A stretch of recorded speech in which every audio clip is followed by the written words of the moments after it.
One of the things that scared me the most as a kid was the story of Slender Man, a mysterious being that hid from the public eye, stalking its prey for months before capturing them, never to be seen again.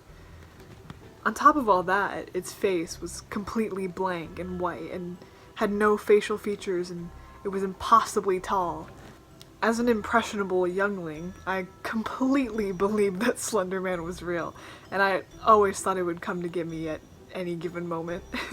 Even despite that fear, I still read stories about it. I watched people play games about it. It was so fascinating, despite how scary the idea of it was. It was a completely new phenomenon in this era of the internet. Following the rise of Slender Man, many more internet urban legends began cropping up all over the place. Stories like Jeff the Killer, Candle Cove, and Lavender Town, they began to spread around like wildfire, being shared with anybody who was willing to listen. People quickly began collecting these stories and grouping them together, eventually giving them the name creepypastas. It came from the term copy and paste, which eventually turned into copypasta, and then if it was spooky, they called it creepy, so creepypasta. It was pretty much everywhere. I mean, people started making channels to read them, made art, spin-off stories, songs. I mean, it was a phenomenon. There was also an interesting part of it, but I'm not going to talk about that today. I think one of the best pieces of media inspired by creepypasta is probably the series Marble Hornets.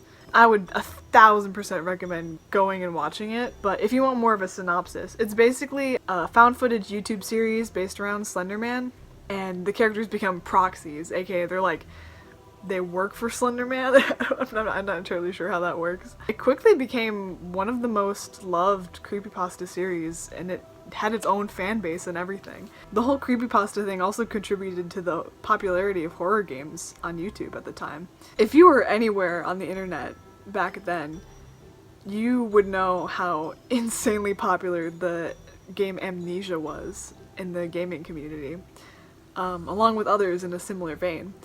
The people playing them also just skyrocketed in popularity, like PewDiePie and Markiplier. Overall, it was the biggest spike in popularity that the horror genre had seen in a long time.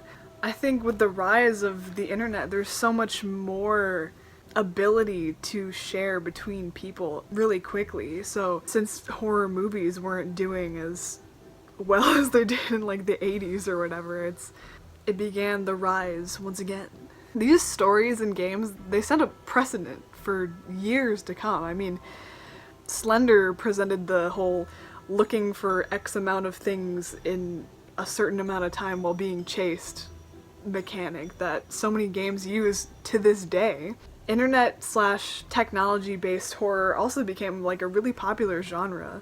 It's also my personal favorite type of horror, so I have a soft spot for it. You know, you've got your classic haunted, possessed games, you got creepy videos like Local 58, you got like ARGs across multiple platforms like social media. Honestly, I could go on.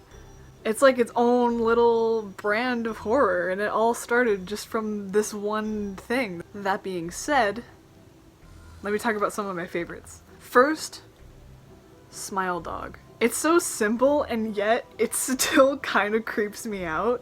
Basically, it began as this chain letter with an image attached to it. The story's pretty short. It's like, if you don't share this image of a dog with a human smile, then it's gonna visit you in your dreams and whatever, haunt you or something like that.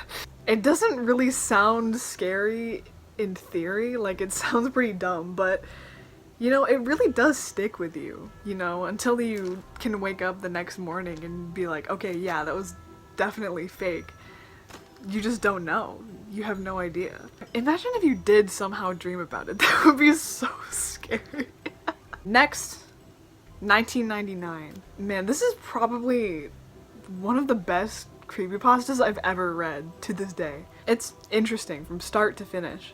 Basically, it's about this sketchy local TV program featuring this guy called Mr. Bear and his many homemade shows. Of course, taking place in 1999. However, this Mr. Bear is far from friendly and cuddly. He ends up luring kids to his home through the broadcast. It's very real and very scary. I would totally recommend it if you haven't read it already. The last one I'm going to mention is called Lavender Town Syndrome. This one is important to me for two main reasons. One, at the time, I was obsessed with Pokemon, and it is based on Pokemon, so there you go. Two, this is one of the only ones that I genuinely thought was real for a while, you know, before I googled it or whatever. Basically, the story is that the song played in Lavender Town in the original Pokemon Red and Blue caused kids who heard it to have like all kinds of symptoms like seizures or strange behavior, and it also says that some of them even committed suicide. The way the story is told comes across just really factual, like it's not trying to scare you, like it's just saying that it happened. And that's part of the reason why I thought it was true, because I was like, I mean, one, I was little, and two, I was like, really? Like, it wasn't presented like a little creepy tale at all. It was just like, oh, yeah, this happened.